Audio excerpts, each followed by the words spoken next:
kay Maps at puntahan natin ito yung si Wamil tsaka versus Aimee. Inaway eh. Natin. Nakapaw. The evidence na Lalo na Ito natatawa. na ninakaw, it was stolen. there is a prima facie evidence na nagamit po siya for personal use or benefit under the joint circular. Enzo Recto, kalaban ang katiwalian Na kasinungalingan, prima facie dito kakampi si sa katotohanan at kabutihan. Okay, kanina sinabi mo na hindi ka umabot doon sa notice of disallowance pero andun pa rin sa ICBAO nung na-release yung notice of suspension, di ba? Yes, for your honor. Okay. So, doon sa notice of suspension, katulad ng disallowance, nasabi mo, kahit wala ka na ron, you were made aware kasi nabalitaan mo, pinagbawal ba ng COA yung mga confidential expenses dahil peke o fictitious, gawa-gawa lang yung mga AR? Anong pong notice yung tinutukoy niyo po, your honor? Doon sa mga AR ng OVP, meron bang sinabi na gawa-gawa lang, hindi tunay, peke? Dahil hindi po yan yung focus ng audit namin, wala po may basis para magkaroon ng findings po dun sa mga sinasabi. So ang sagot, no. Walang sinasabi na fictitious yung AR. At doon sa AOM, pati sa suspension, gano'n na rin sa ND, sinabi ba ng COA na yung AR and documentary evidence of payments, yung debt, peke, falsipikado, huwad? Since hindi po yan yung focus ng audit po namin, wala po kaming findings about that, your honor.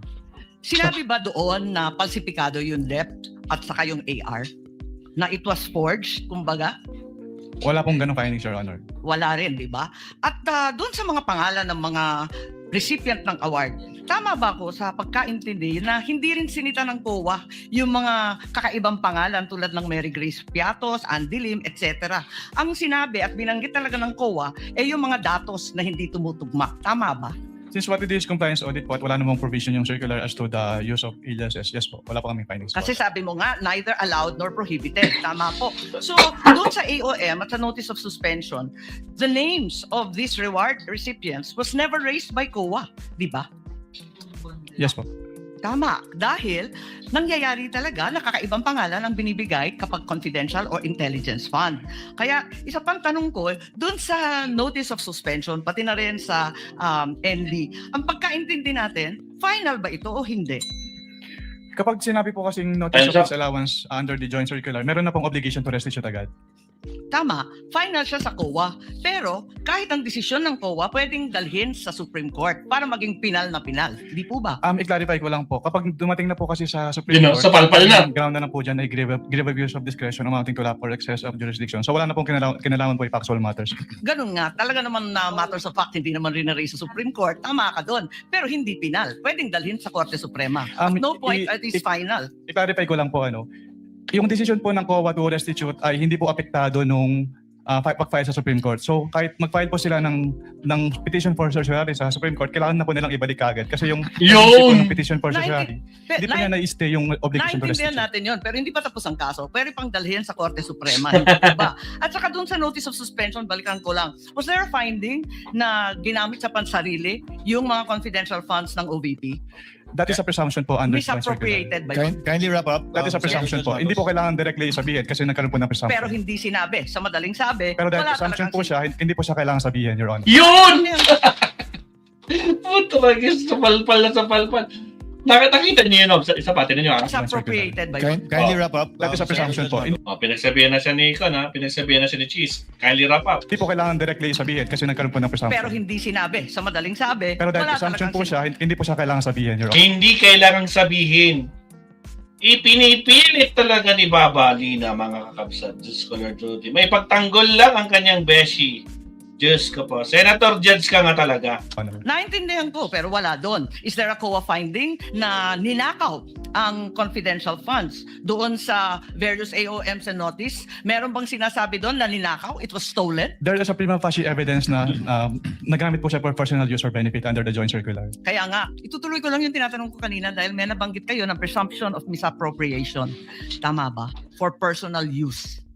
Based on the joint circular po, meron po. Okay, po. Oo, tama. Pagkatapos nun, tinitingnan ko yung joint circular at maliwanag that the presumption for misappropriation arises against the accountable officer. di ba? Yes. Against the accountable officer. Sino ang accountable officer? Maliwanag naman yung joint circular sa 3.1, sabi yung officer whose duties permit or require possession of government funds, hindi ba? Based on the joint circular po, may ganyang provision. Oo. So yung SDO talaga, yung Special Disbursing Officer has the possession, the custody. Tama yun, di ba? Yes po. O kung ganon, if the presumption na personal use ayon sa 8.3 ng joint circular, failure of the accountable officer to liquidate any public funds is tantamount na nga to that presumption. Hindi Yes. Kasalanan na yung kan, Acosta. po ba? Yes. So, ang tanong dito, sino ang accountable officer dito sa sitwasyon na to? Si Kasi ang Acosta. liwaliwanag na hindi naman si Vice President ang payee. Hindi naman si Tanga, sabi nga 'di ba sabi nga ni Gina Acosta, wala po akong alam kung saan ginastos yung confidential fund. Hindi ko po alam kung saan. Basta ang utos ni Madam Lustay, ibigay kay Colonel La Chica. Papalina! Inutos ng best friend mo na ibigay kay Colonel La Chica na isang security ang 125 million. Tama! Anak ka ng kamote, oo. sinasabi na nasa kanya yung pera. Ang liwanag sa inyong joint circular that the Special Disbursing Officer is the one who was designated by the head of agency to have custody. Kasalanan na ni SDO. Diyos ko po, Rudy. Di ba? And in the case of the OVP, si Acosta yon. In the case of DepEd, hindi ba si Fajarda yon? That is not entirely correct po, Your Honor. Because Yun! under the joint That is not entirely correct. Tampal sa mukha mo yan. circular, it shall be the responsibility of the head of the agency first. Yun, head of the agency. Sino ba ang head ng OVP? Sino ba ang head ng DepEd? O ano, supalpal ka na naman. Durog! Si Acosta yon. In the case of DepEd, hindi ba si Fajarda yon? That is not entirely correct po, Your Honor. That is not entirely correct, Your Honor. Supalpal si Amy Marcos. Ha? Ang laking sampal! Because under the joint circular, it Tinan niyo yung mukha niyo. Ay, shit. Ay, ganun ba? It's not entirely correct. So, ibig sabihin may kinalaman si Beshi. shall be the responsibility of the head of the agency first to approve yung cash advance. Pangalawa, to Oo oversee yung agency-wide utilization. Sumisingit siya. Ano, Napahiya na siya eh. Napahiya na si Papalina. Diyos ko mo, Lord. Isa pa, oh. Not Napahiya na. entirely correct po, Your Honor. Because under the joint circular, it shall be the responsibility Sige! of the head of the agency first to approve yung cash advance. Pangalawa, to Oo oversee yung agency-wide utilization. Pangatlo, to ensure compliance Ang with the joint responsible circular. po, And also po, inattest din po ni Hindi niya na pinalusot. Wala na. Tapos na. Bistado ka. Senator Judge ka ba talaga? Babalina? Senator Judge. Mga kakabsat. Senator Judge ba talaga to? Sir Leonardo? Senator Judge mo talaga ito? Diyos ko po, Rudy. OBP yung Unresponsive po.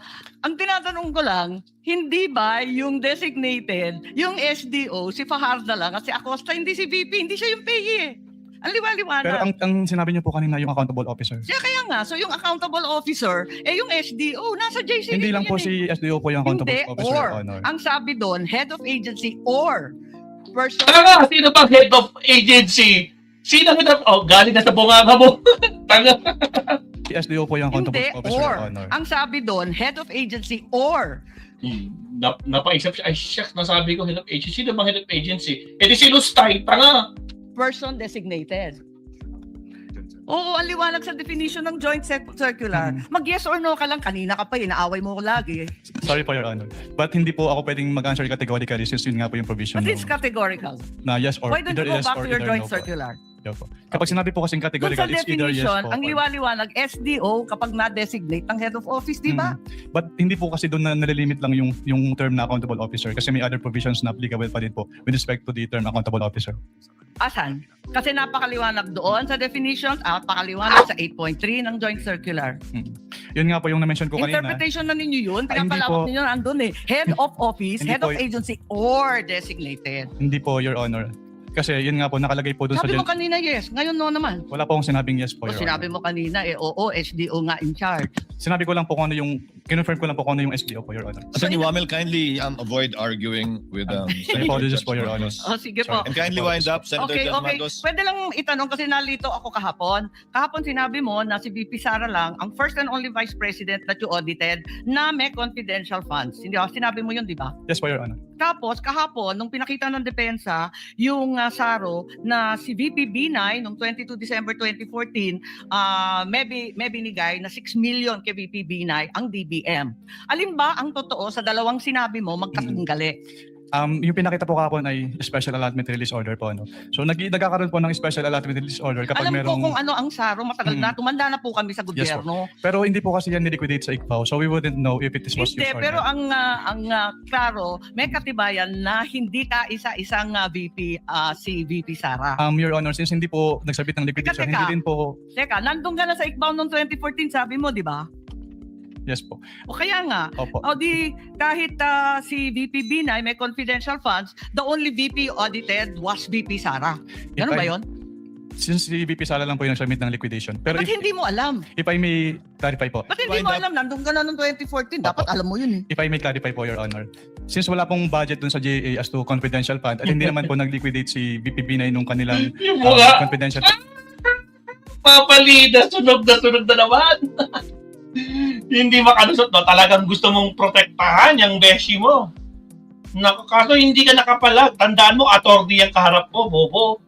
GAA as to confidential fund, at hindi naman po nag-liquidate si VP Binay nung kanilang confidential fund. So hindi po namin alam kung ginamit, at hindi po nakarating sa Hindi, COA ang yung tanong, SARO po. nabigyan ng confidential funds, humingi at nabigyan. May SARO eh.